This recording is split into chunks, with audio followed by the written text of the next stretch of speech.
E o quanto a terapia foi importante pra você em todo esse processo, não só do corpo, mas do pós-parto, do puerpério, tudo? Muito, né? Foi muito, assim, porque eu precisava descontar em alguém. Você precisa descontar em alguém. E se você não faz terapia, você vai descontar na sua mãe, você vai descontar no seu marido, você vai descontar no seu filho, você vai descontar em alguém. Alguém vai levar. Alguém vai levar. E aí eu falei, então deixa eu contratar uma pessoa pra levar, né? Porque de graça não vai acabar com o meu casamento. E foi essencial, assim, sabe? A terapeuta, ela é praticamente um microfone, né? Que você fala Fala tudo que você quer falar, e ela volta descarrega. com uns, né? Uns feedbacks. Às vezes não tão legais. Não tão legais. Que você fala, cara, real, né? Preciso. E foi, assim, muito, muito, muito bom. Parei de fazer há um tempo. Por questão financeira mesmo. E voltei agora. Agora eu precisei de novo. Eu acho que, assim, a terapia... Eu também fui buscar terapia. Não foi logo nesse processo de preciso voltar pro meu corpo e tal. Mas foi um pouco depois do tipo... Quem sou eu? Quem sou eu além de ser a Fabi mãe? Sabe? Porque a gente se perde, às vezes, nesse momento de maternidade, mãe e tal. E você, tipo, tá, eu sou mãe, mas o que mais? E a Fabi mulher? E a Fabi trabalho e tal? Então, eu fui também atrás desse momento. Mas aí, depois eu continuei, porque eu falei, cara, não é nem só me reencontrar. É do tipo... Traumas que eu não quero levar pra frente, forma de pensar. E é isso, é o microfone pra você ir despejando ali. Exatamente. Tudo que você vai vivendo e tudo. E é muito bom. É muito bom, é muito bom. E acho que é necessário não só pra mães, né? Mas assim, pra vida, pra tudo. Mas mães também, porque a gente passa por muita coisa. E a gente é muita coisa, né, Fabi? A gente é mãe, que nem você falou. Mãe, empresária. Quem não é empresária é mãe, é CLT, trabalha, tem que ter... Carrega um monte de coisa nas costas. Tem gente que cuida da gestão familiar, porque é uma empresa, né? Sim. Então, a gente carrega muita coisa. A mulher vem com isso, culturalmente, de carregar muita coisa. E parece que se a gente não tá carregando nada, a gente tá nesse buraco. Fazendo nada, né? A gente tá nesse buraco. E a gente se vê aí nesse buraco. E aí que a gente puxa e volta. E acho que é do humano mesmo. Mulher fazer um monte de coisa, a gente tá bem. Eu, principalmente. Se eu tô fazendo um monte de coisa, eu tô bem. Se eu tô fazendo nada... Eu sou muito assim, eu me culpo muito. Ai, a gente se culpa muito, né? Então, assim, às vezes eu trabalhei sábado, trabalhei domingo. Aí segunda, tipo, vou ficar off. Aí eu já fico, nossa... Segunda-feira eu não tô trabalhando. Já me sinto... Mas eu não lembro, né? Que eu trabalhei sábado e domingo. Então, a nossa cabeça é muito isso. A gente, enquanto tá fazendo mil coisas... Tá cansada, tá exausta, mas se sente... útil. Não, e quando você só fica com a Enfim. criança, aí você fala, nossa, eu não fiz nada hoje. Quê? Você trocou, eu não sei quantas faltas, não sei o que. Exatamente. Tipo, Cuida você da fez casa, um fez milhão isso. de coisas. E aí...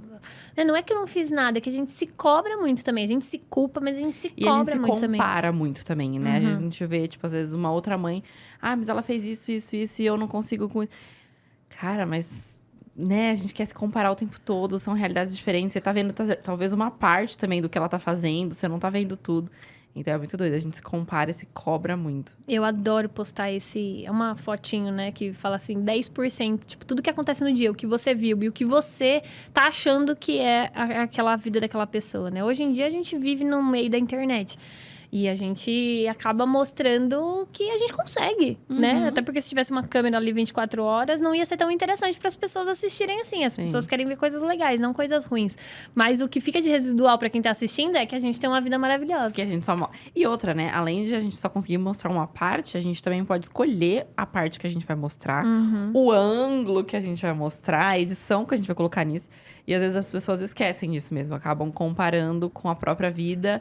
E falam, nossa, aquela pessoa é tudo maravilhoso, lindo. Mas a gente não sabe nem Até 10% gente, né? da vida Até dela. a gente mesmo, né? E a gente se compara Sim. o tempo todo. E falando em compartilhar, você compartilhou recentemente sobre você ser uma mãe atípica, né? Então, o diagnóstico do Murilinho, que foi diagnosticado com aspecto autista. Então, conta pra gente como que foi. E você quem não acompanha a Mari, gente, ela tem um canal no YouTube que ela compartilhou isso lá. E vai ter outros vídeos, inclusive, compartilhando mais sobre esse processo, essa etapa, tudo até descobrir, até o diagnóstico. Mas conta pra gente um pouquinho como que foi esse processo até chegar ao diagnóstico. Eu, por estar muito perto de crianças, em geral, não só das minhas famílias, mas, né, em geral, eu sempre percebi que o Murilo, algumas coisas, ele era muito atrasado. E outras coisas, ele era muito genial, assim. Então, tipo, ele fala o alfabeto inteiro, conta até 20, letras e formas, ele sabe tudo. Ele fala... E ele tem 2 anos e? 2 anos e 6. 2 anos Ele, e tipo assim, tem umas coisas que você fala... extraordinário esse menino. E tem outras coisas que ele não faz, né? Então, isso já começou desde quando ele tinha 1 ano e meio, mais ou menos, né? E aí, você ia acompanhando as coisas e não ia batendo os marcos de desenvolvimento. Eu comecei a suspeitar por conta da fala, que ele demorou muito pra falar. Não, tipo assim, ele fala palavras, mas ele não se comunica. E depois... por outros aspectos, né? Ele corria muito de um lado para o outro, ele era muito inquieto, né? Falava para ele ficar no lugar, ele não ficava, não tinha o olhar compartilhado. Ele mamou pouco, mas o pouco que ele mamou, ele não me olhava também. Então, ele sempre foi muito... preferia brincar sozinho do que com outras crianças, né? Ele nunca foi agressivo, mas ele sempre preferia ficar na dele. E o pai dele é muito assim também, né? Meu marido é muito tranquilão. Então, eu muito confundia com isso. Ah, ele é igual ao pai dele, ele é igual ao pai dele, ele é igual ao pai dele. Mas pela fala, que me preocupava muito, eu já fui levando ele para fono e psicólogos e tal. E gerava sempre... todo mundo falava, ai, mas você não tem, né, alguma suspeita? E eu falava, tenho. E você percebe, né? Então, eu sempre... a gente falou até de se comparar. A gente compara com outras crianças. Sim. É normal. E no caso do Murilo, eu comparava muito na questão do desenvolvimento. Não será alto, magro, gordo, baixo, mamava, não mamava, chupeta, não chupeta. Era sobre o desenvolvimento. E aí, a gente começou a fazer exames, né? Pra saber se tinha alguma coisinha na cabeça dele. A gente suspeitava que tinha algo, mas não que... Não exatamente o quê? Não exatamente o quê. Mas você, como mãe, você acha que você tinha, no fundo, um feeling ali de... Eu tinha. Eu falava, pode ser. Mas eu tinha esperança que não fosse também. Sim. Tipo, existem várias Lógico. síndromes neurológicas. Sim, Não precisa pode ser só isso. várias Essa é a coisas. mais conhecida. Eu pensava isso. Essa é a mais conhecida. Pode ser outras coisas. Porque tinha muita coisa que ele era muito... Tipo assim, ele começou a sentar com 4 meses. Ele começou a engatinhar com 5 meses. Ele começou a andar com 10 meses. Tipo, ele era muito rápido nas coisas. E eu ficava, meu Deus, eu tenho que dar até uma segurada nele, né? E, por outro lado, em outras coisas, ele era muito devagar. Então, eu sempre ficava, assim, meio que... não dá pra entender, né? E aí, fomos no neuro. Fizemos exames pesadíssimos, né? Que eu vou compartilhar ainda esse vídeo que eu contei. Foi só contando o diagnóstico, né? Eu ainda vou contar todo o processo, porque é um processo longo. Fizemos os exames, estava perfeito, tudinho na cabeça dele. E aí, o médico falou, olha... na cabeça dele não tem nada. Neurologicamente, tá tudo tá ok. Tá tudo ok. A gente precisa procurar uma otorrino, uma foniátrica, porque o diagnóstico vai ser clínico. E aí, a gente conseguiu. Marquei a melhor médica, assim. Falei, não importa quanto custar, eu vou pagar, porque eu prefiro saber... Porque eu ia nos lugares, aí a fono falava assim pra mim. Ah, Mari, ele é muito novinho, fica tranquila, ele tem só 2 anos. Não, ele já tem 2 anos. Aí ia no médico... no neuro mesmo, ele falava, mas fica tranquila, tranquiliza seu coração, ele é ótimo, ele é esperto, olha ele brincando. Tá. Mas você sentia que tinha alguma coisa, não né? Não dá. E o meu marido, muito tranquilo, ele nunca me parou, mas também nunca falou que, tipo assim, eu tava doida. Ele, né? Mas as pessoas achavam que eu era doida. Acham ainda, né? E eu ia atrás. Fomos nessa médica, entrei e falei, olha... não sei o que tá acontecendo com meu filho. E eu vim aqui porque eu quero que você me fale. Porque eu sei que ela é tipo assim, especialista em diagnóstico precoce. Eu falei, eu quero que você me fale o que meu filho tem. Tá bom, vou analisar tudo e tal. Aí ela analisou e falou, olha, Mari... ele tem um prognóstico maravilhoso. Ele, com uns 4, 5 anos, vai com certeza se igualar às outras crianças. Mas ele tá com um atraso muito grave na comunicação social. Ele é autista. Nossa, naquela hora, assim, eu chorava, mas na minha cabeça eu pensava, graças a Deus, ele só tem 1 ano e meio. Ele tinha 2 anos e 3 meses, né, na época. Ele só tem 2 anos, eu já descobri isso agora, olha que maravilhoso, o que eu posso proporcionar pra ele, mas caramba, ninguém me falou isso antes, tipo, sabe? Era um momento, assim, um monte de coisa. E eu só consegui olhar pra ela e falar, obrigada, doutora, obrigada, era isso que eu precisava, porque eu me sentia grata de não ter desistido. Né? E depois que eu compartilhei, gente, minha vida de ontem... compartilhei ontem, né? Não sei quando vai sair esse vídeo, mas... assim, a minha vida de ontem pra agora é só responder mães que desistiram de procurar o diagnóstico porque as pessoas acham que você tá louca. Tipo, Elas, Mari, eu assisti seu vídeo, chorei muito, porque você não desistiu e eu desisti. E eu vejo meu filho, eu olho, eu sei que tem alguma coisa, mas as pessoas não acreditam. E eu encorajando essas mulheres, porque quando eu comecei a contar para as pessoas, Mari, mas você tá muito bem. Você tem que levar essa mensagem pra frente, porque não é que hoje o autismo tá na moda, é porque as pessoas têm mais informação, então são mais diagnosticados mesmo. É mais fácil de diagnosticar, né? Exatamente. Na idade, imagina, na idade dos nossos pais, nem se sabia muito, nem se falava sobre isso. Então, não é que assim, antes não tinha e hoje tem. É que antes não se sabia, antes não se diagnosticava. Tinha, né? E aí, a gente aplicava o bullying nessas crianças, infelizmente, né?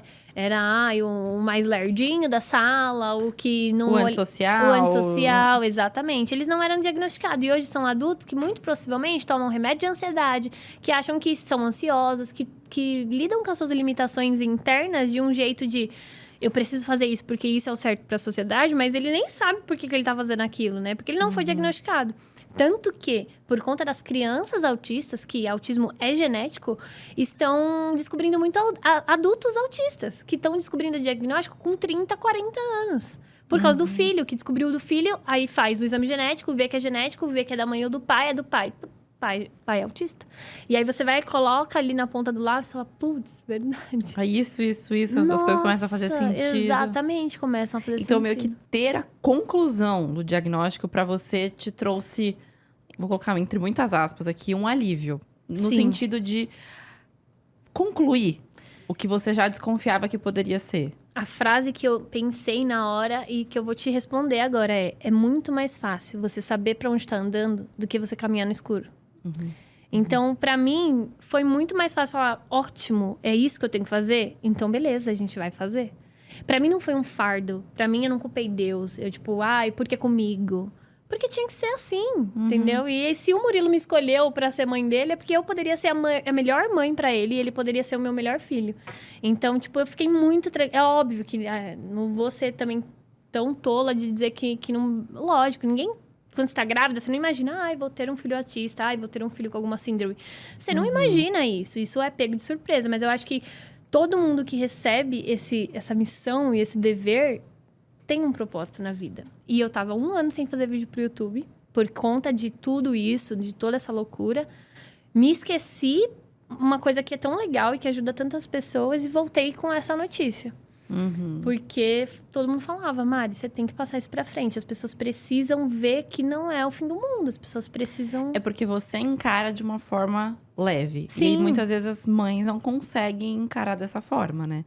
Às vezes as mães atípicas encaram como se o diagnóstico fosse uma sentença de morte. E não é. E não é. Na verdade, eu acho que até no caso do espectro autista, ele pode trazer uma visão diferente do tipo, o que eu vou fazer a partir de agora? Então então eu sei que é isso, o que vai mudar? Lembrando vocês que os episódios saem toda segunda-feira no meu canal do YouTube, Fabi Santina. E temos os cortes também no YouTube, no canal Cortes Vida de Mãe Podcast. E também nas redes sociais, tanto no Insta quanto no TikTok, que é @Vida de Mãe Podcast. Vai lá acompanhar tudo. E tem o meu pessoal, né, Fabi Santina.